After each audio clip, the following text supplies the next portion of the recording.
Do you ever feel like you're falling behind everyone else? That they have more money, nicer homes, and a better lifestyle than you? Well, you're not alone because I see this all the time in my work as a financial planner, and I've felt that way too, even when I was earning a lot and thought I was doing everything right. And by the end of this video, you'll understand why that feeling is so common, what might actually be causing it, and what you can do to feel more confident about where you are financially. But first, let's talk about, are you actually behind in Canada? Or does it just feel that way? Here are some of Stats Canada's average household net worth by age data, and you can see that is quite high. But notice that the averages get skewed by the wealthiest Canadians. So to make it more realistic, I cut these averages roughly in half to estimate the median, and then adjusted again for single people at about 40% of household wealth. And here's the full breakdown. So can you see the massive difference? The average household, for example, in their 50s might show $1.4 million, but a typical single person in that age bracket has closer to about $280,000. So it's no wonder comparing yourself to the averages might make you feel way behind when you're actually not. And if you're in your, say, 20s, 30s, or 40s, comparing yourself to a 55-year-old homeowner with $1.4 million, of course that's gonna feel discouraging. But against your own age group's median, you're probably doing better than you think. And even if you are a bit behind, that's okay. It just means you can adjust and move forward. The fact that you're here watching this video and learning about your finances already puts you ahead of most people. And now let's look at why so many Canadians still feel behind even when the numbers say that they're fine. The first is what I like to call the investment return illusion. A big reason I see why people feel behind is that their expectations around investing get really warped. On TikTok, YouTube, or the subreddit Wall Street Bets, you'll see people bragging about doubling their money overnight using options trading or hitting a crazy 10x crypto play. When I was 18 years old, I made like $900,000 trading crypto. I thought I was the man. I thought I was the coolest kid ever. Started partying a bunch, buying cars. My buddy just bought a house from following someone's trade for 2 months. Are you serious? Yeah, because You followed his trades? there's him and 3 or 4 or 5 other guys that are trading that have taken 50 plus trades with a 95%. And when you compare that to your tiny annual returns, it can feel like you're losing out and everyone is getting rich except you. But here is the reality. Over time, steady returns are often enough. Up to the end of 2024, the TSX, or the Canadian stock market, returned about 8.1% annually over the past 20 years, while the S&P 500 in Canadian dollars delivered around 11.3% annually. And that kind of compounding can build real wealth if you stick with it. Even a balanced portfolio earning 4 to 7% per year can compound into real wealth quite safely. The downsides of chasing these quick, huge wins that you see online is the huge risk of ruin. The odds of blowing up your account on one bad bet are way too high, and you don't see those stories as often online, though you will see those on Wall Street Bet where people kind of brag about losing a bunch of money as well. You mostly, though, just hear more from the lucky few posting about their wins, not the many who had lost big. Another reason you might feel behind is you're not tracking the only scoreboard that matters. Sometimes the problem isn't outside influences, it's us. Your financial goals might not be calibrated properly. And if you don't know what ahead means for you, everything feels like behind. You might hear of someone who bought a house at the age of 25 or claims that they'll retire at 35, and suddenly you feel like you're late to the game or that you're way behind. You could be making 6 figures, own a home, and still feel like you're not doing enough because there's no clear target to measure against. There's always going to be a friend or a colleague you know who is richer than you, and unless you're Elon Musk, there's always someone richer. I've struggled with this a lot in the past, but this is where financial planning really helped me out. When I sat down and actually mapped out what I wanted using my financial software, for example, like how much I needed to retire comfortably, what my ideal lifestyle would cost, what enough looked like, and what was important to me, that vague sense of falling behind really started to fade. Suddenly, I wasn't chasing random numbers or comparing myself to everyone else. I had my own scoreboard. And when you've got your own scoreboard, you can track real progress and celebrate wins that actually matter to you.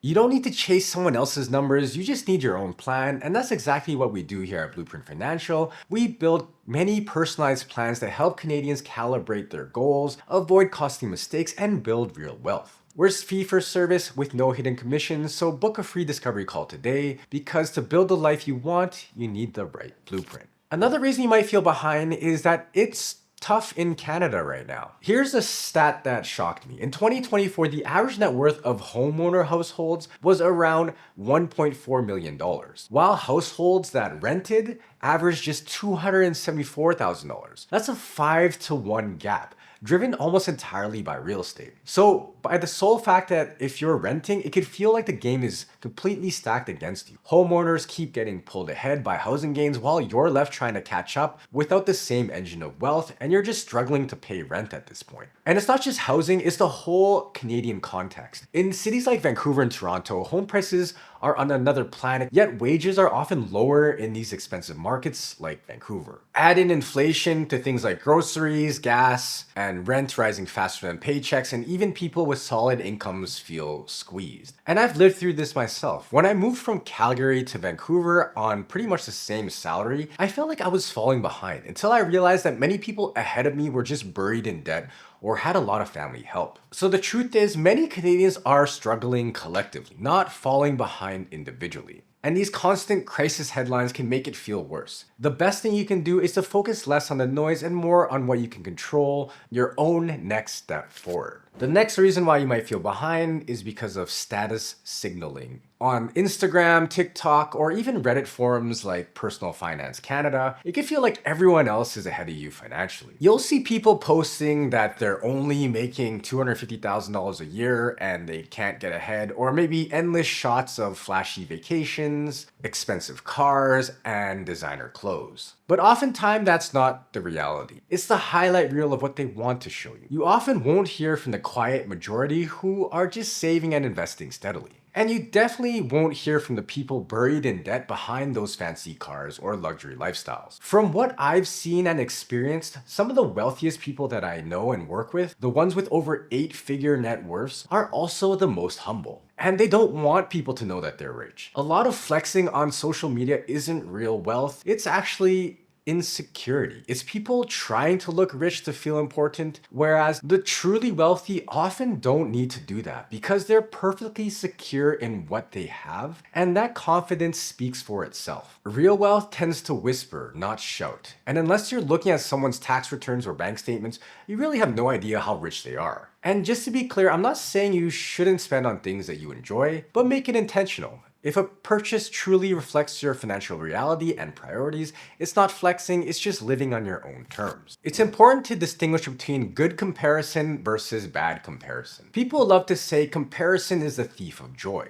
But to me, that's not telling the full story, because I think personally that comparison can actually be quite useful if you use it the right way. Looking at stats like the median net worth by age, which was the numbers we went through earlier, gives you a realistic benchmark to shoot for. Even better is comparing yourself to your past self. Are you further ahead than you were 5 years ago? Are you growing as a person, not just financially, but in your personal day-to-day life? That's the kind of comparison that actually builds confidence and true wealth. The real danger comes when you measure yourself against someone else's highlight reel. They might look miles ahead, but you're only seeing what they want you to see. Maybe they do have $1 million house, but it has $800,000 in debt that they owe on it. So maybe you have less debt, or maybe you have better health or stronger personal relationships. And those fancy cars or maybe job titles even, they could hide a lot of stress, burnout, or even financial strain. I've noticed that most people have this weird tendency, myself included, when you're comparing yourself to someone else, you always compare something that you're lacking to what they are stronger in. It's never like you're comparing what you are strong in to what they don't have. It's always the other way around.